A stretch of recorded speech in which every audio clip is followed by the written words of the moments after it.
میں تو امتی ہوں اے شاہ امم، کر دے میرے آقا اب نظر کرم، میں تو امتی ہوں۔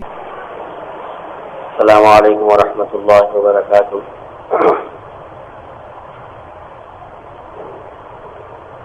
بسم اللہ الرحمن الرحیم، الحمد للہ رب العالمین والصلاة والسلام علی سید الانبیاء والمرسلین، لا الہ الا اللہ الحلیم الکریم، سبحان اللہ رب العرش العظیم، الحمد للہ رب العالمین۔ قال اللہ تبارک و تعالی فی کلامہ المجید والفرقان الحمید، فاعوذ باللہ من الشیطان الرجیم، بسم اللہ الرحمن الرحیم۔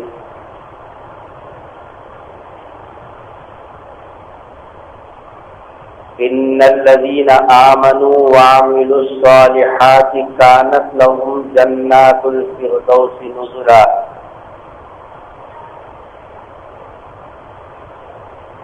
خالدین فیہا لا یبغون عنہا حولا۔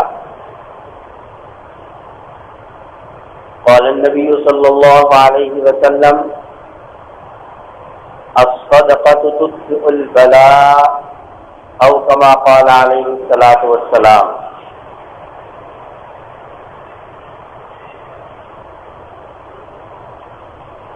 عزیزان مکرم،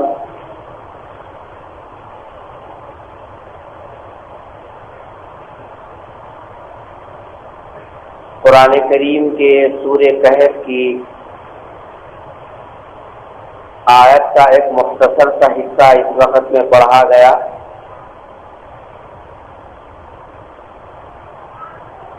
اس آیت مبارکہ میں اللہ تبارک و تعالیٰ نے ان لوگوں کا تذکرہ کیا جن کو اللہ اپنی جنت دے گا۔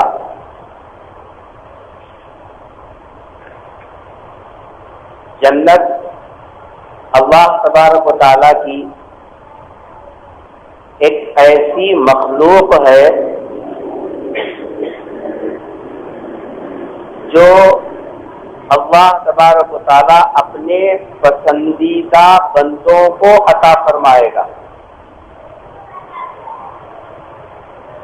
اور آدمی اپنے آپ کو اس کا مستحق ثابت کرے گا تو اس کو جنت ملے گی۔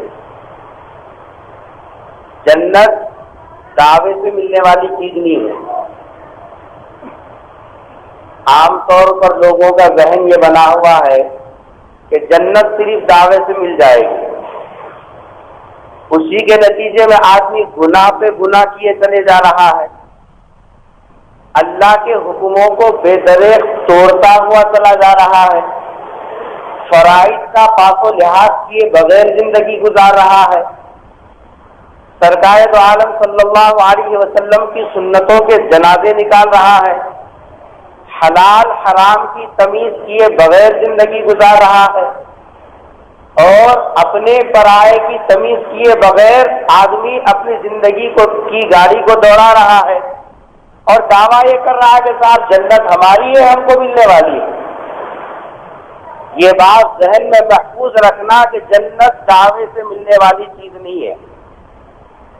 چاہے دعویٰ کرنے والا پڑھا لکھا رہنے دے یا بے پڑھا لکھا رہنے دے، اللہ نے جنت صرف ان لوگوں کے لیے تیار کر رکھی ہے کہ جو اس کا اہل ہونا ثابت کر دے، اپنے آپ کو ثابت کر دے کہ میں اس کا اہل ہوں، ثابت کرے گا تو اس کے لیے جنت ملے گی۔ حدیث میں آتا ہے رسول اکرم صلی اللہ علیہ وسلم نے ارشاد فرمایا کہ جس وقت میں اللہ تبارک و تعالیٰ نے جنت پیدا کی تو حضرت جبرائیل علیہ السلام کو بھیجا اور کہا کہ جبرائیل جا کے ذرا جنت کی سیر تو کر کے آنا۔ حضرت جبرائیل علیہ السلام گئے اور جنت کی سیر کر کے آ کر یہ فرمایا، اے اللہ میں سمجھتا ہوں کہ دنیا کا کوئی آدمی بھی جنت میں گئے بغیر نہیں رہے گا. ہر آدمی جنت میں جائے گا اور جنت کی خواہش کرے گا، جنت کی تمنا کرے گا، جنت کی آرزو رکھے گا، کیونکہ اس کے اندر جو نعمتیں اللہ نے رکھی ہے، اس کے اندر جو سکون و آرام اور چین کی اللہ تبارک و تعالیٰ نے چیزیں پیدا کی ہے، ہر آدمی اس کی جو تفصیل سننے کے بعد جانا چاہے گا. اللہ تبارک و تعالیٰ نے جنت کے اطراف میں اعمال کی باڑ لگا دی. جیسے باغ کے اطراف میں آدمی کیا کرتا ہے؟ باڑ لگا دیتا. پھلدار درخت ہے، جو چاہے ہاتھ توڑ کر توڑ لے تو کیا کرتا ہے؟ آم کے جھاڑ کو دیکھو، اطراف میں کاٹی ڈال دیتے ہیں، باڑ لگا دیتے ہیں تاکہ بچے اس کو آسانی سے توڑ نہ لے. ایسے ہی اللہ تبارک و تعالیٰ نے جنت کے اطراف میں باڑ لگا دی. کیسی باڑ؟ ایسی باڑ لگا دی کہ جی صاحب جس کے اندر کام کی ذمہ داری رکھی گئی، یہ کام کر کے آنا، یہ کام سے رک کے آنا، یہ کام کو پورا کرنا، میں جو باتیں بولوں وہ پورے کام کرنا، کام کرنے کی باڑ اللہ تبارک و تعالیٰ نے جنت کے اطراف میں لگا دی. لگا دینے کے بعد پھر حضرت جبرائیل کو بھیجا اور فرمایا کہ جبرائیل جاؤ، جا کے اب ذرا سیر کر کے آؤ. حضرت جبرائیل علیہ السلام جنت کو گئے اور اطراف کی باڑ کا مشاہدہ کر کے آنے کے بعد میں اللہ تبارک و تعالیٰ سے عرض کیا کہ اے بار الہ، میں سمجھتا ہوں کہ کوئی آدمی جنت میں نہیں جا سکتا. کیوں؟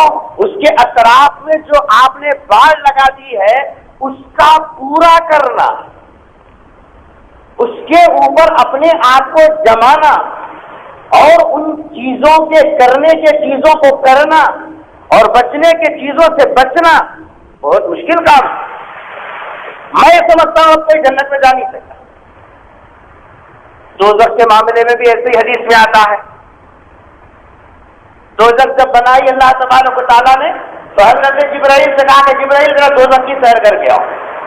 وہاں کے عذابات، وہاں کی سختیاں، وہاں کی کلفتیں، وہاں کی پریشانیاں اور وہاں کے ساتھ سزاؤں کا نظام، یہی چیخ و پکار کا نظام. حضرت جبرائیل جب جا کر سیر کر کے آئے، بار الہ سے عرض کیا کہ اے اللہ، میں سمجھتا ہوں کہ کوئی آدمی دوزخ میں جانے کو نہیں چاہے گا، کوئی آدمی دوزخ میں جانے کی تمنا نہیں کرے گا.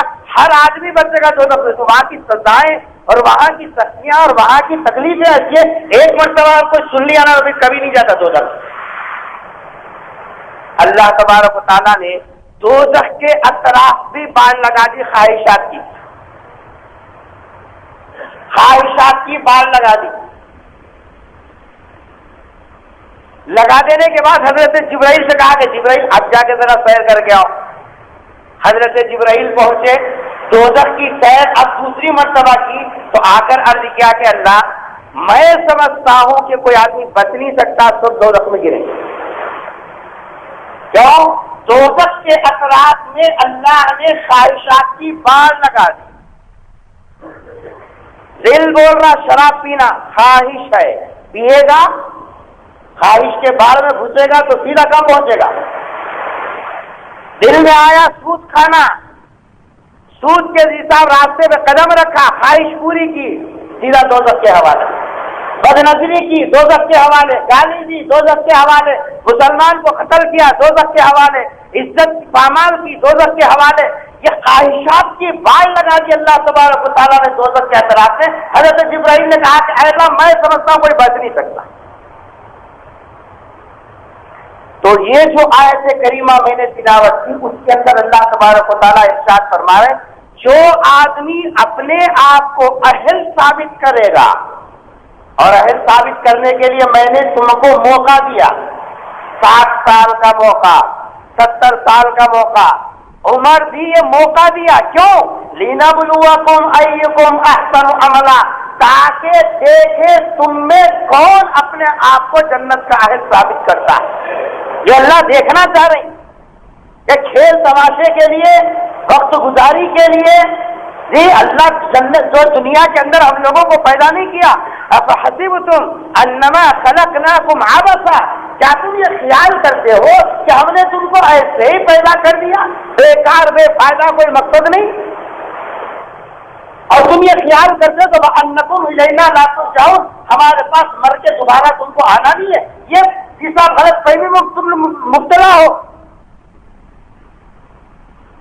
قرآن کریم میں اللہ تبارک و تعالیٰ نے جو ارشاد فرمایا ان الذین آمنوا وعملوا الصالحات، جو لوگ ایمان لائے اور نیک کام کیے، جو لوگ کیا کیے؟ ایمان لائے اور نیک کام کیے، تو اللہ تبارک و تعالیٰ ارشاد فرما رہے یہ دو کام ایسے ہیں کہ جو یہ کرے گا گویا کہ وہ اپنے آپ کو جنت کا اہل ثابت کر رہا ہے. ایمان لے کر آیا، ایمان کی دولت لے کر آیا، ایمان کو بچا کر لے کر آیا، اور پھر ساتھ میں ایمان کے ساتھ ساتھ نیک کام بھی کیا، تو اللہ تبارک و تعالیٰ ارشاد فرمایا کانت لہم جنات، اس کے لیے ہے جنت، اس کے لیے ہے باغیاں، اس کے لیے ہے یہ چیزیں جو میں نے تیار کر رکھی ہے. پھر جنت میں بھی اللہ کیا فرما رہے ہیں؟ فردوس، جنت کا سب سے اعلیٰ درجہ. کتنا اعلیٰ درجہ؟ حدیث میں رسول اکرم صلی اللہ علیہ وسلم نے ارشاد فرمایا اللہ کا جو عرش ہے، جیسے چھت ہے نا، چھت کا نچلا حصہ یہ مسجد کا اندرونی حصہ ہے، اللہ کے عرش کا جو چھت ہے وہ چھت سے لگا ہوا جو درجہ ہے جنت کا، اس جنت کے درجے کو بولتے ہیں جنت الفردوس. اس کے اوپر اللہ کا عرش ہے، اس سے آگے ابھی کوئی منزل نہیں، اس سے اوپر اور کوئی درجہ نہیں، اس کے اوپر صرف اللہ کا عرش ہے، اس کو بولتے ہیں جنت الفردوس. اللہ کیا فرما رہے ہیں؟ ان الذین آمنوا وعملوا الصالحات، جو ایمان لایا اور نیک کام کیا، کانت لہم جنات، ایسے لوگوں کے لیے جنت ہے. اور جنت بھی کیسی؟ الفردوس. جنت میں بھی جنت کا جو فردوس والا درجہ ہے وہ جنت کے فردوس والا درجہ ملے گا. پھر کیا ہوگا وہاں؟ قرآن کہتا ہے کہ جیسا کانت لہم جنات الفردوس نزلا، اللہ فرما رہے ہیں کہ ہم اس جنت کے اندر یہ دو کام کر کے آنے والوں کو بطور مہمان اس کے اندر ہم اتاریں گے. اللہ وہاں ہماری کیا کرے گا؟ میزبانی کرے گا. سبحان اللہ. اللہ جس کی میزبانی کرے، کیا خوش نصیبی کی بات ہے، کیا خوش نصیبی کی بات ہے. دنیا میں اگر کے ساتھ جو ہے خالی کسی لیڈر کے دعوت کا روخا آ گیا تو آدمی اچھل جاتا، اتنا بڑا آدمی میرے کو بلانا. کوئی بڑا کلکٹر جی صاحب دعوت دے دیا تو آدمی بھولے نہیں سماتا کہ اتنا بڑا آدمی میرے کو بلا رہا. اور تصور کرو ایمان والے کے پاس تو سب سے بڑا اللہ. اللہ تبارک و تعالیٰ ایسے لوگوں کی جنت کے اندر میزبانی فرمائیں. ایمان کیا ہے سب کو معلوم ہے، اور اس کی تشریح کئی مرتبہ آپ کے سامنے گزری کہ ایمان کیا چیز ہے اور اللہ تبارک و تعالیٰ کیسا ایمان بندوں سے طلب کر رہا ہے. اس کی تشریح کا اس وقت موقع نہیں ہے. دوسرا جز ہے کہ ایمان کے ساتھ ساتھ کیا کرنا؟ نیک کام کر کے آنا. نیک کام کون سے؟ بہت سارے نیک کام ہیں. حضور اکرم صلی اللہ علیہ وسلم کا ایک فرمان ہے اور اس وقت میں اسی کی تشریح مقصود ہے. حضرت ابن عباس رضی اللہ تعالیٰ عنہ ارشاد فرماتے ہیں رسول اکرم صلی اللہ علیہ وسلم نے ارشاد فرمایا 3 آدمیوں کے لیے جنت واجب. ذرا غور سے سنیے گا. کتنے لوگوں کے لیے؟ ثلاثۃ. 3 آدمیوں کے لیے جنت اللہ نے طے کر دی. وہ فیصلہ اللہ نے پہلے کر دیا، وہ کرنا باقی نہیں ہے، اب خالی عمل کرنا باقی ہے. جو آدمی وہ کام کر لے گا اس کے لیے جنت کا فیصلہ پہلے سے طے ہے. اس کے لیے جنت کا فیصلہ پہلے سے طے ہے. کون سے 3 کام؟ رسول اکرم صلی اللہ علیہ وسلم نے ارشاد فرمایا کہ پہلا وہ آدمی جس کی اللہ تبارک و تعالیٰ نے دونوں آنکھیں دنیا میں لے لی. ماں کے پیٹ سے بینا پیدا ہوا، دیکھنے کے لائق پیدا ہوا، اس کی آنکھوں میں دیکھنے کی طاقت اور قوت تھی، لیکن کسی حادثے میں، کسی بیماری میں، کسی نظام اور وجہ سے اس کے آنکھوں کی بینائی چھین لی گئی۔ دنیا بے مزہ ہو گئی کہ نہیں ہوگی؟ آنکھیں رکھے تو ہم بولتے ہیں کہ جی صاحب، لیکن جن کو آنکھیں سرے سے نہیں ہے ان سے پوچھئے آنکھیں کتنی بڑی نعمت ہے۔ آنکھیں جن کے پاس نہیں ہے ان سے پوچھئے یہ آنکھیں کتنی بڑی نعمت ہے۔ بلکہ جن کے آنکھ صرف دھندلا دکھائی دیتے ہیں، جن کے آنکھ پر پورا صاف نہیں دکھائی دیتا، فگر بالکل مدھم دکھائی دیتا، وہ کہتا کہ اللہ یہ بہت بڑی نعمت، اس کا بھی مل گیا بہت بڑی نعمت ہے۔ پورا نہیں دکھا تو نہیں دکھا، وہ مدھم دکھ رہا تو وہی بہت بڑی نعمت ہے۔ کہ چاہے کہ پورا صاف دکھائی دے، آنکھوں میں اللہ تبارک و تعالیٰ نے دیکھنے کی طاقت رکھی، کسی بیماری کی وجہ سے آنکھ چلے گئے، حادثے کی وجہ سے جو آنکھیں چلی گئی، یا کسی اور وجہ سے جیسا ریاکشن کی وجہ سے جو ہے آنکھیں چلی گئی، آنکھیں دونوں اللہ نے دینے کے بعد لے لی، اور یہ اس لینے کے اوپر صبر کرتا رہا۔ کیا کرنا؟ صبر کس کو بولتے ہیں؟ بیان کر کر کے رونے کو بولتے نہیں۔ میں اس لیے ہوں کیا تیرے کو لینے کے واسطے، میں تیرا کیا بگاڑیا تھا، صدقہ کر رہا ہوں اتنا، خیرات کر رہا ہوں اتنا، نمازاں پڑھ رہا ہوں اتنا، قرآن پڑھ رہا ہوں اتنا، روزے رکھے ہوں اتنا، بیان کر کر کو رونے کو صبر بولتے۔ صبر اس کا نام نہیں۔ صبر کا مطلب یہ ہے اللہ تبارک و تعالیٰ جو فیصلہ کر دے اس کے اوپر دل سے راضی رہنا کہ مولا تو جس حال میں رکھے میں اس حال میں خوش ہوں۔ آنکھیں دینے دیا تھا، دینے کے اوپر میں خوش تھا، تو دی ہوئی نعمت لے لیا، اب میں تیرے لینے پہ خوش ہوں۔ اس کا نام کیا ہے؟ صبر۔ کبھی کبھی اللہ صبر کا امتحان بھی لیتے ہیں۔ کیسا امتحان لیتے ہیں؟ لوگ کیا کرتے ہیں، ملنے کے واسطے آتے ہیں، حادثے میں آنکھ چلے گئے، بہت برا ہوا میاں، نہیں ہونا تھا تیرے ساتھ، بہت برا ہوا میاں، نہیں ہونا تھا تیرے ساتھ، بولے تو اللہ تعالیٰ اس کے اوپر ظلم کرا۔ جو وہ بیچارہ بھول کے اللہ کے فیصلے پر راضی تھا نا، اس کو ذرہ پن مار کے چلے آتے۔ اب ان سوچتا سب بول رہے نہیں ہونا تھا، صحیح ہے کیا کہ نہیں ہونا تھا۔ اب اللہ تبارک و تعالیٰ تیرے صبر کا امتحان لے رہا ہے، ایسے بولنے کے اوپر تیرا دل دکھتا ہے تو پھر یہ صبر کے خلاف ہو رہا ہے۔ اور اگر تو اس موقع کے اوپر بھی صابر رہا اور اس کو جواب نہیں جو اللہ فیصلہ کیا ہو بالکل میرے مناسب تھا، میں اس پر راضی ہوں، میں شکوہ نہیں، شکایت نہیں، بیان نہیں، رونا نہیں، جو اللہ جس حال میں رکھا میں اس حالت میں خوش ہوں۔ فرمایا یہ ہے صبر۔ صبر زبان سے بولنے کا نام نہیں ہے بلکہ صبر کر کے بتانے کا نام ہے۔ سرکار دو عالم صلی اللہ علیہ وسلم ارشاد فرمائے، اللہ جس کی دونوں آنکھیں دے کر لے لے اور اس کے اوپر صبر کرے آدمی، فرمایا کہ اس کے لیے صبر کرنے کی بنیاد پر اللہ نے پہلے سے جنت طے کر دی ہے، بس یہ صبر کرتے ہوئے اپنی زندگی مکمل کر لے، اگر مکمل ہوا ادھر جنت میں اس کا استقبال ہوگا۔ نیک عمل ہم سمجھتے ہیں صرف نماز روزے کو، یہ بھی نیک عمل ہے۔ کیا ہے؟ اللہ کے فیصلے پر راضی رہنا،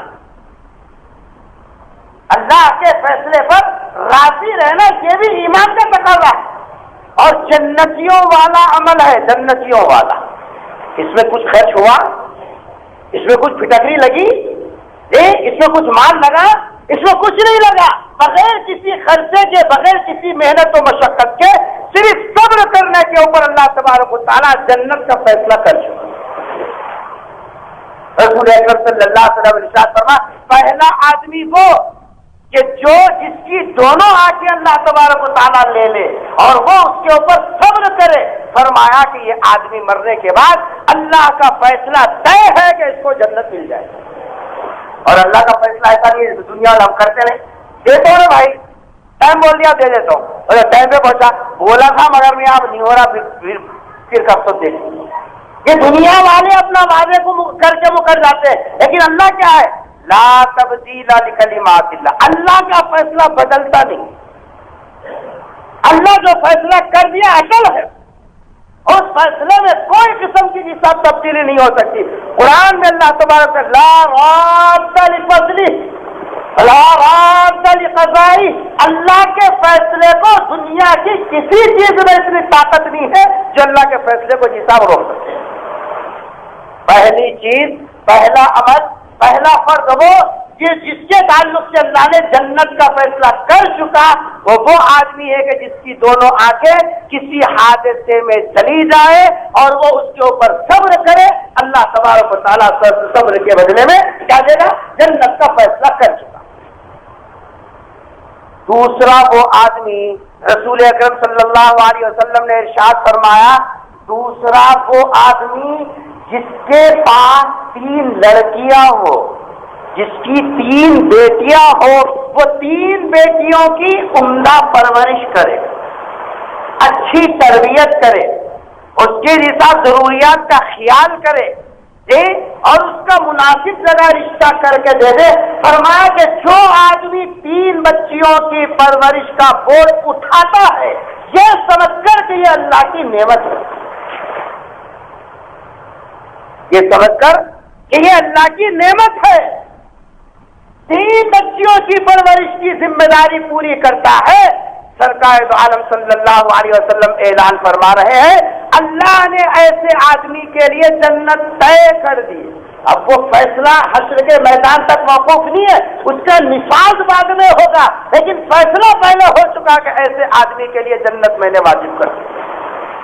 کتنی لڑکیوں کو؟ 3 لڑکیوں کی پرورش کیسی؟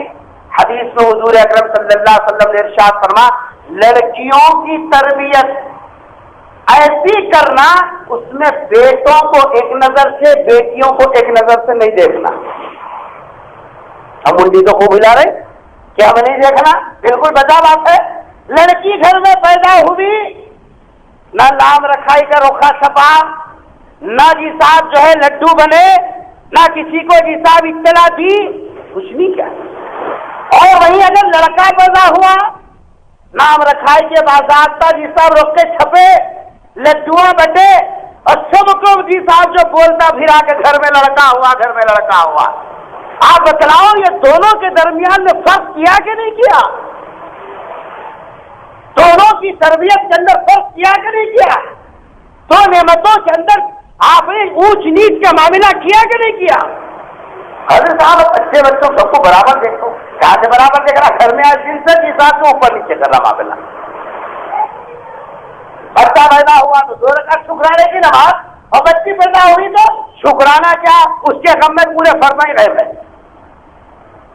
رسول اکرم صلی اللہ علیہ وسلم ارشاد فرما رہے، جو 3 لڑکیوں کی پرورش کرے، ایسی پرورش کہ اس میں بچے اور بچیوں کا فرق نہ کرے۔ من عال 3 بنات، جو 3 لڑکیوں کی پرورش کرتا ہے۔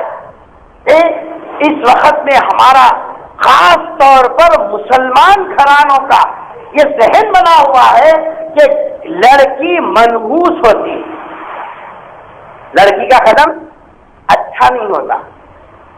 آپ کو معلوم ہے سرکار دو عالم صلی اللہ علیہ وسلم کے خاندان میں سب سے پہلے کس کی پیدائش ہوئی؟ سیرت معلوم ہے نا؟ نہیں معلوم؟ کس کی پیدائش ہوئی؟ لڑکی کی پیدائش ہوئی حضور کے گھر میں۔ نام تھا حضرت زینب۔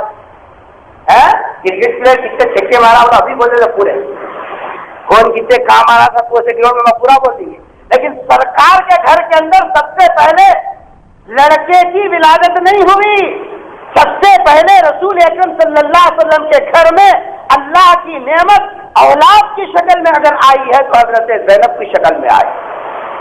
سرکار کا خاندان چلا، سرکار دو عالم صلی اللہ علیہ وسلم کا خاندان کا سلسلہ چلا، لڑکیوں سے چلا کہ لڑکوں سے چلا؟ لڑکیوں سے چلا۔ حضرت زینب، حضرت رقیہ، حضرت ام کلثوم، حضرت فاطمہ، یہ 4 بیٹیاں ہیں۔ حضور کے جو 3 بیٹے تھے وہ بچپنے میں انتقال کر گئے، اولاد کوئی نہیں، تینوں کے تینوں بچپنے میں انتقال کر گئے۔ حضور کے نوازوں کا جو سلسلہ چلا، وہ 3 بیٹیوں میں بھی 4 بیٹیوں میں بھی 3 بے اولاد رہی اور ایک حضرت فاطمہ رضی اللہ تعالیٰ عنہا سے کی اولاد سے سلسلہ چلا. بولو سرکار کے گھر میں جو لڑکی آئی وہ منحوس تھی نعوذ باللہ.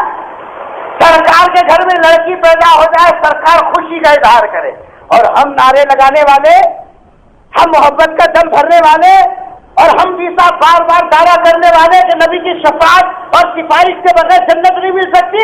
اس غلام کا حال یہ کہ گھر میں لڑکی پیدا ہو جائے منہ چھپا کے پھرتا. قرآن کہتا وَإِذَا بُشِّرَ أَحَدُهُم بِالْأُنثىٰ, جب ان کو لڑکی پیدا ہونے کی اطلاع دی جاتی ہے نا تو کیا کرتا ہے کہ تَوَارَىٰ مِنَ الْقَوْمِ مَا بُشِّرَ بِهِ, منہ چھپا کر پھرتا لوگوں سے. کیوں ذہن میں بیٹھا ہوا کسی کو داماد بنانا پڑے گا, سر جھکانا پڑے گا. ارے دنیا کا نظام اللہ نے چلایا ہی ایسے. تو دوسرا حضور اکرم صلی اللہ علیہ وسلم نے ارشاد فرمایا جس کے گھر کے اندر 3 لڑکیاں ہو اور وہ اس کی اچھی پرورش کرے اور اس کے نکاح کا انتظام کر دے, فرمایا رسول اکرم صلی اللہ علیہ وسلم نے یہ ایسا آدمی ہے اس کے تعلق سے جنتی ہونے کا فیصلہ اللہ نے کر دیا. اور آپ غور کر کے دیکھو لڑکیاں جس گھر میں ہیں اس گھر میں برکت ہی برکت ہے. لڑکیاں جس گھر میں ہیں اس گھر میں برکت ہی برکت ہے. اور لڑکے جہاں ہیں بڑے ہونے کے بعد بابا کا بنگالہ سے معلوم ہوا تو بابا کو لگا دے رہے. کیا کھما کو رکھی بول کے بابا سے الٹا حساب پوچھ رہے ہیں, کتنا رکھی, کیا رکھی, کدھر کری. کبھی لڑکی پوچھتی ہاشا وغیرہ وہ بیٹی ہی کیا, وہ بیٹی ہی کیا.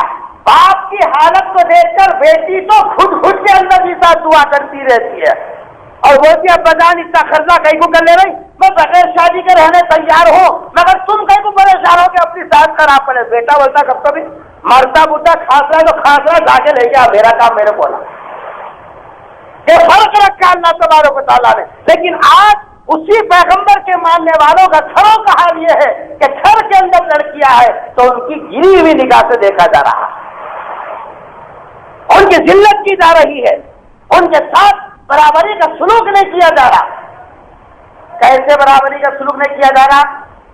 پرورش کے اندر تو ایک دسترخوان میں کھلاتے ہوں گے, لیکن جہاں وراثت کی تقسیم کا مسئلہ آیا نا, اللہ اکبر آیا سب مل کے بولے رہے کیسا کریں گے, رکھ لو جب ہے نا کہاں جانا, جب ہے نا کہاں جانا. جبکہ قرآن نے کھلے الفاظ میں, آپ کو معلوم ہے کسی اور موقع پہ میں آپ کو بتاؤں گا, قرآن میں جو وراثت کا معاملہ نا 14 آج جو ہے رکو پڑھ کے دیکھیے دوسری کو ملا. اللہ نے جن کے حصے مقرر کیے نا وہ 12 ہیں کل. کتنے ہیں؟ 12. ان کو 18 فرائض بولتے. مردہ ہے 4, عورتیں ہیں 8. کتنے ہیں؟ مردوں کا سلسلہ کتنا؟ صرف 4 مردوں کو دیا اللہ تعالیٰ, اور عورتیں کتنے ہیں؟ 12 میں سے 8 عورتیں ہیں. 8 بھی کتنے؟ 12 لوگوں کا حصہ قرآن میں ہے. اس میں ایک اکائی مردوں کی ہے تو ڈبل میجارٹی کس کی ہے؟ عورتوں کی میجارٹی زیادہ ہے. اور ہم کیا کر رہے ہیں؟ ہم کو تو قرآن کے خلاف کام کرنا ہے. جو قرآن بولا اس کا ہے, کیونکہ ہم خالی دعویٰ کر کے جنت میں جانے والے ہیں. قرآن ڈبل میجارٹی عورتوں کی بتا رہا کہ یہ عورتیں 8 عورتیں ہیں جن کا حصہ دینا مرد پر واجب ہے. اور ہم کیا کریں؟ 4 مل کے وہ 8 کا پورا ہڑپ کر لے کے تقسیم کریں. اب وہ بیچاریاں کیسا پوچھیں گے؟ کہے تو اتنا گھر میں بھی نہیں آنے کا, کو پوچھتے بھی نہیں. یہ ان کے حق کو ادا نہ کرنا بھی ان کے ساتھ ظلم میں داخل ہے. حضور اکرم صلی اللہ علیہ وسلم نے ارشاد فرمایا جو آدمی 3 لڑکیوں کی جو ہے پرورش کرے اور ان کو بہترین ادب سکھائے اور ان کا نکاح مناسب جگہ جیسا رشتہ کر دے, حضور اکرم صلی اللہ علیہ وسلم ارشاد فرمائے اللہ نے طے کر لیا کہ یہ آدمی کو جنت سے بھیجنا.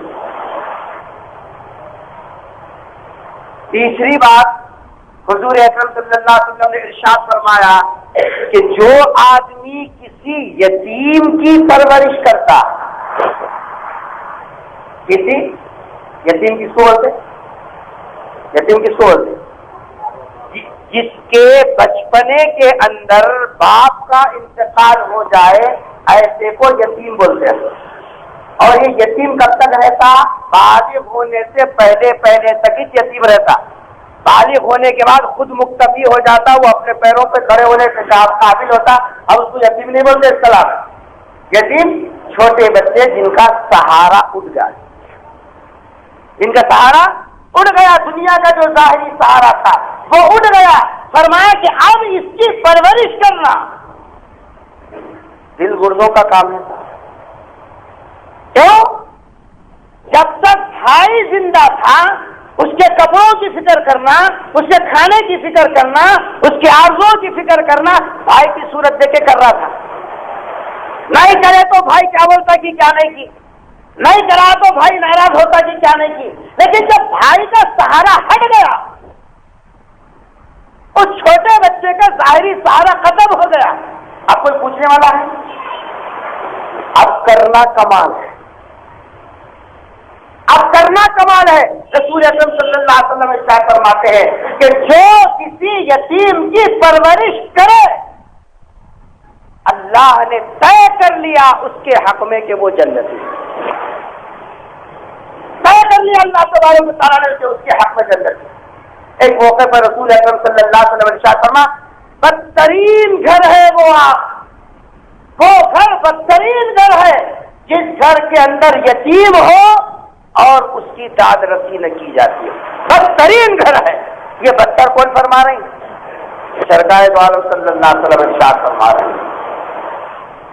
سرکار نے ارشاد فرمایا بدترین گھر ہے، چاہے گھر دیواروں کے حساب سے کتنا عمدہ ہو، چھت کے حساب سے کتنا اونچا ہو، کلر اور ڈیزائن کے حساب سے کتنا عمدہ ہو، قالینیں بچھی ہوئی ہو، صوفے لگے ہوئے ہو، فرنیچر عمدہ ہو، سب کچھ ہو، یتیم کے ساتھ وہاں اچھا سلوک نہ ہو، سرکار ارشاد فرمائے بدترین ہے، ظاہری شکل و صورت کے اعتبار سے کتنا اچھا کیوں نہ ہو. پھر کیا فرمایا؟ بہترین گھر وہ ہے، بہترین گھر وہ ہے جس گھر کے اندر یتیم کا خیال رکھا جاتا ہے، جس گھر کے اندر یتیم کا خیال رکھا جاتا ہو. ماں کا انتقال ہو گیا، چھوٹے چھوٹے بچے ہیں، اب وہ بچوں کے ساتھ دشمنی نہیں کر رہا، وہ بچوں کے ساتھ خیر خواہی کا معاملہ کرنا، اپنے بچوں سے زیادہ ان بچوں کو دیکھنا، یہ ہے یتیم کے ساتھ اچھا سلوک. آپ کو معلوم ہے خود سرکار دو عالم صلی اللہ علیہ وسلم دنیا میں تشریف لائے تو یتیمی کی حالت میں تشریف لائے. یتیمی کی حالت میں تشریف لائے کہ نہیں لائے؟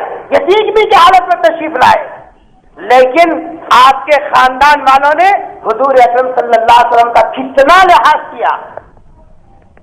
دادا جب تک تھے عبد المطلب، دادا نے پرورش کی، دادا کا بھی انتقال ہوا، آپ کے چچا ابو طالب نے آپ کی اس درجہ پرورش کی. پورے خاندان والوں میں جتنا احسان سرکار دو عالم صلی اللہ علیہ وسلم پر ابو طالب کا کسی اور کا نہیں. حال یہ تھا کہ بہت بچے تھے حضرت ابو طالب کو، دسترخوان پہ بیٹھتے پورے بچے آ جاتے، سرکار نہیں آتے تو چچا کھانا نہیں کھاتے، وہ آنے تک انتظار کرتے. جب سرکار دسترخوان پہ تشریف لاتے تو چچا بھی جی صاحب کھانا کھانا شروع کرتے. ہم کیا کریں گھروں میں جو کھانا بچ گیا، باسی کھانا بولتے نا، باسی کھانا اس کو ہٹ کو گئے تو کپڑے اس کو، اپنے بچے پڑھنے کے بعد جو کاپیوں کے ورخاں بچ جاتے نہیں، لکھو چھوڑے تو کاپیاں، وہ کاپیاں اس کو، سیکنڈ ہینڈ کتاباں اس کو، سرکاری مدرسہ اس کو، اور اپنے بچوں کے واسطے اپنے بچوں کے لیے نئے کاپیاں، اپنے بچوں کے لیے نیا ڈریس، اپنے بچوں کے لیے تازہ کھانا، اپنے بچوں کے لیے پرائیویٹ دواخانہ، اپنے بچوں کے لیے پرائیویٹ مدرسہ، اور جو یتیم ہے گھر کے اندر اس کے لیے باسی کھانا، باسی کپڑا، باسی رکابیاں، یہ سب باسی جو ہے اس کے لیے کاپیاں اور دواخانہ سرکاری. آپ بولیے یتیم کے ساتھ یہ اچھا سلوک ہو رہا گھروں میں؟ نام بڑے ہیں صاحب، منہ پہ تاؤ ہے، اس طرح کے کپڑے پہنتے، صفے اول میں نماز پڑھتے، حاجی نمازی ہے، لیکن یتیم کے ساتھ گھر کے اندر یہ سلوک. سرکار دو عالم صلی اللہ علیہ وسلم نے ارشاد فرمایا جو یتیم کے ساتھ اچھا سلوک کرتا ہے فرمایا کہ وہ گھر سب سے بہترین گھر. ایک موقع کو حضور اکرم صلی اللہ علیہ وسلم نے ارشاد فرمایا جو آدمی صرف یتیم کے سر پہ شفقت کے ساتھ ہاتھ رکھے، یتیم کے سر پہ شفقت سے ہاتھ رکھے، اس کے ہاتھ کے نیچے جتنے بال آتے ہیں ہر بال کے عوض اللہ تعالیٰ اس کو ایک نیکی عطا فرمائے. خالی شفقت سے ہاتھ رکھنا، خالی شفقت سے ہاتھ رکھنا. فرمایا رسول اکرم صلی اللہ علیہ وسلم نے جس دسترخوان پر یتیم جمع ہو گیا فرمایا اس دسترخوان پہ کبھی شیطان نہیں آ سکتا. اس کے کھانے کے ساتھ دسترخوان میں کبھی شیطان جمع نہیں ہو سکتا کیونکہ وہاں پہلے سے یتیم موجود ہے. عید کا موقع ہے، مدینہ منورہ کے اندر سب صحابہ عیدگاہ کو تشریف لے گئے. سرکار عالم صلی اللہ علیہ وسلم تیار ہو کے نکل کھڑے ہوئے. راستے میں دیکھا ایک لڑکا رو رہا ہے تو رسول اکرم صلی اللہ علیہ وسلم عیدگاہ کو جانے والے رک گئے. حالانکہ وہ تمام لوگ کیا کر رہے ہیں؟ سرکار تو عالم صلی اللہ علیہ وسلم کا انتظار کر رہے ہیں. عید کی نماز اہم ہے کہ نہیں؟ لیکن پورے صحابہ انتظار کریں کہ آپ آئیں گے تو نماز عید ہوگی. اور ادھر رسول اکرم صلی اللہ علیہ وسلم ایک بچے کو دیکھا جو رو رہا ہے. جانے والے قدم رک گئے، قریب گئے، سر پہ ہاتھ رکھا اور پوچھا کہ بیٹے کہاں کو رو رہا ہے؟ تو اس بچے نے کہا کہ یہ جو بچے ہیں یہ سب کے ابا زندہ ہیں، میرا باپ جہاد میں جا کر ختم ہو گیا، اب یہ بچوں کے جسم پر نئے کپڑے، میرا کوئی باپ نہیں کہ میں انگلی پکڑ کے ان کے ساتھ بازار جاؤں، نئے کپڑے خریدوں یا خوشی خوشی اس کا ہاتھ پکڑ کے میں عیدگاہ کو جاؤں. میرا کوئی ابا نہیں جس کی وجہ سے یہ بچے مجھے قریب آنے نہیں دیتے. میں ان بچوں کے کپڑوں کو دیکھ کر، ان کے والدین کے ساتھ جاتے ہوئے دیکھ کر میں رو رہا ہوں. سرکار عالم صلی اللہ علیہ وسلم کے آنکھوں میں آنسو آ گئے، رک گئے. فرمایا کہ بیٹے کیا تو اس کو پسند کرے گا، کیا اس بات پر خوش ہو جائے گا کہ آج سے محمد تیرا ابا بن جائے اور عائشہ تیری اماں بن جائے؟ بچے تو چھوٹے ہوتے، اتنی بات سنی تو بچہ خوش ہوگا. کہا کہ کیوں نہیں، ضرور. حضور اکرم صلی اللہ علیہ وسلم بچے کو ہاتھ پکڑ کے عیدگاہ جانے کے بجائے رخ پلٹا دیا اپنا گھر کی طرف. صحابہ موجود انتظار کر رہے رسول اکرم صلی اللہ علیہ وسلم کا. اور سرکار صلی اللہ علیہ وسلم ایک یتیم کے آنکھوں سے نکلے ہوئے آنسوؤں کو روک کر اس کے چہرے پر خوشی کے آثار دیکھنے کے لیے نماز کو مؤخر کر دیا اور خود گھر میں تشریف لائے اور فرمایا عائشہ وہ سرما نکال جو میں لگاتا ہوں، وہ کپڑے نکال جو میں پہنتا ہوں، اس بچے کو نہلا دھلا سرما لگا، یہ میرے ساتھ عیدگاہ کو چلا جائے گا. رسول اکرم صلی اللہ علیہ وسلم بیٹھے انتظار کرتے رہے. حضرت عائشہ رضی اللہ تعالیٰ عنہا نے جب اس بچے کو نہلا دھلا کر صاف کیا اور اس کو تیار کیا، اب اس کے چہرے پر خوشی کے آثار دیکھ کر رسول اکرم صلی اللہ علیہ وسلم نے ارشاد فرمایا کہ جو آدمی کسی یتیم کے چہرے پر ہنستے ہوئے مسکراتے چہرے کو دیکھ لے اللہ تبارک و تعالیٰ اس کے گناہوں کو معاف کرے گا اور جنت اس کے لیے واجب بن جائے گا. یہ حضور اکرم صلی اللہ علیہ وسلم کا عمل ہے. آج ہم سگا بھتیجا گھر میں ہے، سگا بھانجا گھر میں ہے، سچی بہن کے بچے بھی صاحب جو ہے یتیمی کی زندگی گزارے. خود مرد کے اوپر بہت ناز کری تھی، آج کس کے اوپر ناز کرتی، آج مرد مر گیا نا، آج کہیں کوئی میرے گھر کو آج ضرورت پڑی بول کے جی صاحب بھائی بولی کیا بولے نہ بولے. بہن ضرورت لے کے آئی تو دھکے دے رہے ہیں اور یتیم بچے جی صاحب معمول سمجھ کے گھر کو آئے تو جی صاحب اپنے بچے جہاں بیٹھتے اور بیٹھنا بٹھانا گوارا نہیں. جبکہ رسول اکرم صلی اللہ علیہ وسلم ارشاد فرما رہے جو گھر کے اندر جس گھر کے اندر یتیم کے ساتھ حسن سلوک کیا جاتا ہے یہ بات اللہ نے طے کر دی کہ میں اس کو جنت واجب کر دیا. یہ عنوان میں نے اس وقت کیوں منتخب کیا؟ یہ عنوان اس وقت میں نے اس لیے منتخب کیا کہ یہ شادیوں کا سیزن چل رہا ہے. اس کے اندر ہر آدمی اپنے جگر کے ٹکڑوں کے لیے اچھے سے اچھا کھانا، اچھے سے اچھا کپڑا، اچھے سے اچھا جیسا اس کا کام کرنے کے اوپر خوش ہے اور راضی ہے، ہاتھ کھول کے کام کرنا. لیکن میرے بھائی جہاں تم اپنے بچوں کا خیال کر رہے ہو ذرا اپنے خاندان کے ان بچوں کا بھی خیال کرو جو بے سہارا ہوئے پڑے ہوئے ہیں، ان کے ہاتھ پیلے نہیں ہو رہے، ان کے گھر میں 2 وقت سے فاقے چل رہے، بیماری کی وجہ سے علاج کے لیے پیسے نہیں ہے. کیا دکھ ہے ہمارے مالداروں کو کہ اس کے خاندان میں، اس کے اپنے ریلیشن میں، اس کے اپنے جیسا رشتے داروں میں ایک گھر پھوکا اور فاقے سے تڑپ رہا ہو، اور اس کی سچی بہن بیوہ بچہ ہے، بیوگی کے عالم میں یتیم بچوں کو لے کر چھسک رہی ہو، اور یہ پیسے اسراف کے حد تک ناچ گانوں میں، ڈیکوریشن میں اور مختلف حساب قسم کے کھانوں میں لگا کر یہ اللہ کو خوش کرنے کا عمل ہے. اے تمہارے ڈیکوریشن کو اللہ نہیں دیکھے گا، تمہارے ناچ گانے کو نہیں دیکھے گا، تمہارے رخوں کے بڑائی کو نہیں دیکھے گا. اللہ کے پاس قبولیت کا معیار یہ ہے، حضور اکرم صلی اللہ علیہ وسلم کی سچی غلامی کا حق یہ ہے، جہاں تو اپنے بچے کے لیے اچھا مناسب سمجھتا ہے وہیں اپنے خاندان کے اس غریب بچوں کی بھی فکر کر، اس بیوہ بہن کی فکر کر، اس بیوہ بھابھی کی فکر کر، اس بھابھی کے بچوں کی فکر کر. تیرے خاندان میں کتنے یتیم ہیں، تیرے خاندان میں کتنے بیوہ ہیں، تیرے خاندان میں کتنے بیمار ہیں، تیرے خاندان میں کتنے مجبور ہیں، تیرے خاندان میں کتنے بے بس ہیں، کہ تیرے خاندان میں کتنے لاچار ہیں. ان کی فکر کون کرے گا؟ کیا آسمان سے کوئی نبی آنے والے ہیں؟ کیا آسمان سے کوئی عجیبہ فرشتہ کر کرے گا؟ یہ ہم کو کرنا ہوگا. آج دنیا کے اندر پورے لوگوں کو 2 حصوں میں تقسیم کر دیا، امیر غریب، امیر اور غریب. اور جس تفریق نے پورے عالمی سطح کے اوپر ایسے نقوش چھوڑے، امیر کسی غریب کو اپنے قریب آنے دینے کے لیے تیار تھے، اس کو جانوروں سے بدتر زندگی گزار رہا ہے، لیکن اس کے حق میں ہمدردی کے 2 بول بولنے کے لیے تیار تھے.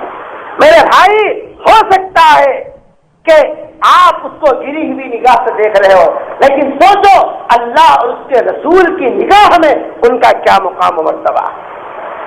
ایک مرتبہ رسول اکرم صلی اللہ علیہ وسلم نے ارشاد فرمایا، سب سے پہلے جب سب لوگ ختم ہو جائیں گے، سب سے پہلے مجھے اٹھایا جائے گا جنت کا دروازہ کھولنے کے لیے. حدیث ہے، حدیث ادب المفرد میں بخاری رحمۃ اللہ علیہ نے نقل کیا ہے. کیا فرمایا؟ سب سے پہلے مجھے اٹھایا جائے گا جنت کا دروازہ کھولنے کے لیے، لیکن میں دیکھوں گا میرے سے پہلے ایک عورت وہاں حاضر ہے. فرشتوں سے پوچھیں گے کہ یہ عورت کون ہے؟ ارشاد فرما خود رسول اکرم صلی اللہ علیہ وسلم نے، مجھے بتایا جائے گا کہ یہ وہ عورت ہے جو شوہر کے انتقال کے بعد ان یتیم بچوں کی پرورش اور ان کے پال پوسنے کے لیے دوسری شادی نہ کر کے اس یتیم بچوں کی خاطر اپنی خواہشات کی قربانی دی. اللہ نے اس کو اتنا اونچا مقام دیا کہ پیغمبر جہاں پہنچ رہے ہیں وہاں اس عورت کو پہنچا کے بتلا دیا. یہ مقام ہے یتیم کے ساتھ حسن سلوک کرنے کا، یہ درجہ ہے یتیموں کے ساتھ حسن سلوک کرنے کا. آپ اپنی کمائی بے شک اپنے اولاد سے خرچ کیجیے، کوئی بھی صاحب روک ٹوک نہیں ہے، بلکہ جتنا کمایا ہوا اپنی بیوی بچوں پر خرچ کرے گا وہ صدقے میں آئے گا، اللہ ثواب دے گا. اچھے سے اچھا پہناؤ بیویوں کو، اپنی اولاد کو اچھے سے اچھا کھلاؤ، اچھے سے اچھا ان کو جس طرح زندگی گزارنے کی چیزیں، لیکن ساتھ میں ان غریبوں کا خیال کرو، ان یتیموں کا خیال کرو. اپنے خاندان کے اپنے خونی رشتے دار اپنے جیسا ابو بولے لوگ ہیں، ان کی فکر کون کرنا؟ مجھے بات کیجیے گا، ہم جیسے نام نہاد مسلمان جو دعوے تو کرتے ہیں کہ جی صاحب ہم نبی کے غلام ہیں، اور یہ یتیموں اور بے قصور اور بیواؤں کی خبر گیری نہیں کرنے کے نتیجے میں آج کرسچن اور عیسائی مشنریز اس وقت ان کو نوالے در سمجھ کے ان کے پاس پہنچ کر 10-10 ہزار کے قرضے دے کر ان کے ایمان کا سودا کر رہے ہیں. ہماری ذری فکر سے جہاں ایمان محفوظ رہ سکتا تھا اور ہماری ذری غفلت کی وجہ سے ایک کلمہ پڑھنے والا کرسچنوں کے حوالے ہو رہا ہے، عیسائیوں کے حوالے ہو رہا ہے، کلمے سے ہٹ رہا ہے. یہ فکر کون کرے؟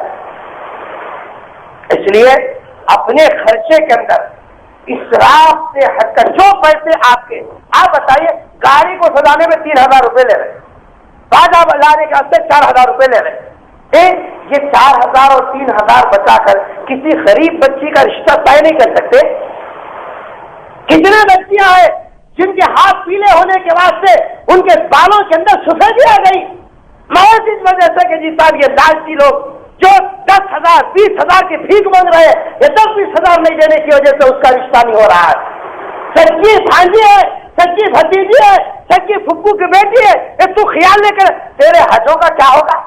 خالی صاحب کو سنتے چلے کہ حج کرنے جا رہے ہیں، حج کر کے آئے عمرہ کرنے جا رہے ہیں، بڑا خوش ہو رہا عمرے کو جا رہا ہوں، بس ساتھ دعا کرو، کہیں کی دعا کرنا؟ تیرے حج اور عمرے نہیں، زندگی میں ایک ہی مرتبہ حج فرض ہے، اس کے بعد اس سے زیادہ فکر تیری جی صاحب یہ کرنا چاہیے. بزرگ کے سلسلے میں آتا ہے کہ قافلے کے ساتھ حج کو چلے گا. پیدل زمانہ حج کو چلے جا رہے تھے تو دیکھا ایک گاؤں کے قریب سے گزر رہے تھے، ایک چھوٹی سی بچی گھوڑ کے گھوڑ سمجھتا نا کچرا ڈالتے، ہاں کچرا ڈالتے، وہ گھوڑ کے اوپر مری ہوئی مرغی تھی، وہ بچی تیزی سے ادھر ادھر آئی، آ کے وہ مری ہوئی مرغی لے کے ہونڈی میں چھپا لے کے بھاگ گئی. تو یہ اللہ والے کی نظر پڑی. قافلے والے سے کہا کہ تم یہیں ٹھہرو میں آتا ہوں. وہ بچی کے پیچھے پیچھے گئے، وہ بچی جی صاحب گھر کے اندر گھسی تو یہ بھی باہر جا کے دروازہ باندھا. بولے باہر بلانے کے بعد بچی سے پوچھا کہ بیٹی تم وہ وہاں سے اٹھا کے کیا لائے تھے؟ اور بڑا گھبرا گئی بچی. کہا کہ کچھ بھی نہیں. کہا کہ میں اپنی آنکھوں سے دیکھا کوئی چیز تم گھوڑ میں سے اٹھا کے چھپا دے. سچ نہیں بولو. اب وہ رونے لگے. اس نے کہا کہ اصل بات یہ ہے کہ میرے چھوٹے چھوٹے بھائی ہیں، بات تو ہے نہیں، یہ انتقال ہو گیا، چھوٹے چھوٹے بھائی بھوک سے بلک رہے ہیں اور ہم ہیں سید زادے. سید سمجھتا نا کہ اس کو نام کیا کے لکھ لینے والے کو ہے نام کیا کے سید لکھے ہوئے سید خاندان کے. ارے سید خاندان سید کیسا ہوتا ہے؟ سید ایسا نہیں ہوتا. سید وہ ہوتا ہے جو دوسروں کو دیکھ کے تڑپتا ہے، وہ ہے اصل میں سید. نام کے آگے سید لکھنے سے سید نہیں ہوتا. سادات خاندان سے رہنے والا وہ دوسروں کی ہمدردی کرنے والا ہوتا ہے، دوسروں کی غم گساری میں حصہ لینے والا ہوتا ہے. نام کے آگے سید لکھنے سے سید نہیں بنتا. تو بچی رونے لگی اور یہ کہنے لگی کہ ہم سادات گھرانے کے ہیں، دیکھ 2 دن سے فاقہ ہے، چھوٹے چھوٹے بھائی بھوک سے تڑپ رہے ہیں. اب ہمارے اوپر 3 دن کے فاقے کے بعد حرام چیز حلال ہو گئی. اب میں اپنے طور پر تو کچھ ان کے لیے کھانے کا انتظام نہیں کر سکتی، اس لیے میں گھوڑ کے اوپر مری ہوئی جو مرغی تھی وہ لے کر آئی تاکہ میں اپنے بھوکے اور فاقہ زدہ بھائیوں کو کھلا سکوں. حج کو جانے والے بزرگ جب یہ سنا کہ یہ سید گھرانے کی ہے اور یہ بچے بھوکے ہیں تو انہوں نے اپنی وہ بٹوار اپنی تھیلی نکالی اور کہا کہ بیٹا یہ تو رکھ، اپنے بھائیوں کے کھانے کا انتظام کر، یہ مری ہوئی مرغی مت کھلا. حج کے لیے جانے کے لیے جو پیسے لے کر نکلے تھے وہ پیسے ان کو دے دیے اور قافلے والوں سے آ کر کہا کہ بھائی اس وقت میں نہیں آ سکتا، تم آگے چلے جاؤ، تمہارا حج تو مبارک. اب ادھر بھی واپس نہیں جا سکتے. کیوں؟ گاؤں والے سوچے رہے بڑے آنسو ارمانا سے گلے مل کو پھولا ڈال کو دعوت آنے کو بھیجے جاؤ اللہ کے جا رہے حج کو جا رہے. ادھر بھی نہیں جا سکتے نہ ادھر جا سکتے، جہاں سے نہیں رکے. وہ گئے، حج ہوا، 3 مہینے حج لگتے تھے. حج ہونے کے بعد جب واپس آئے ہیں تو جی صاحب لوگ ان سے مل رہے ہیں، سبحان اللہ، ارے تمہارا بٹوا کھانا دیے تھے، تم فلاں جگہ جی صاحب ملتے ہوئے ملے نہیں. اب یہ پریشان، وہ جتنے دن تک وہ قافلہ جا کے حج کر کے آئے یہی اسی گاؤں میں رہے، اللہ عطا کرتے رہے. جب حیران ہوئے کہ میں تو یہاں تھا تمہارے ساتھ حج نہیں کرا، تم لگا بول رہے مینا میں ملا تھا، عرفات میں ملا تھا، طواف میں ملا تھا، یہ رکھو بولا تھا، یہ آؤ بولا تھا. ارے میں آیت کا میں تو یہیں بیٹھا ہوا ہوں.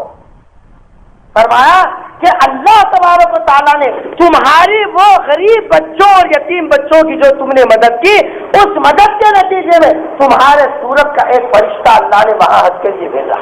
تم یہاں ہو جسم کے اعتبار سے اللہ نے تمہارا حج فرشتے کو بھیج کر کروا.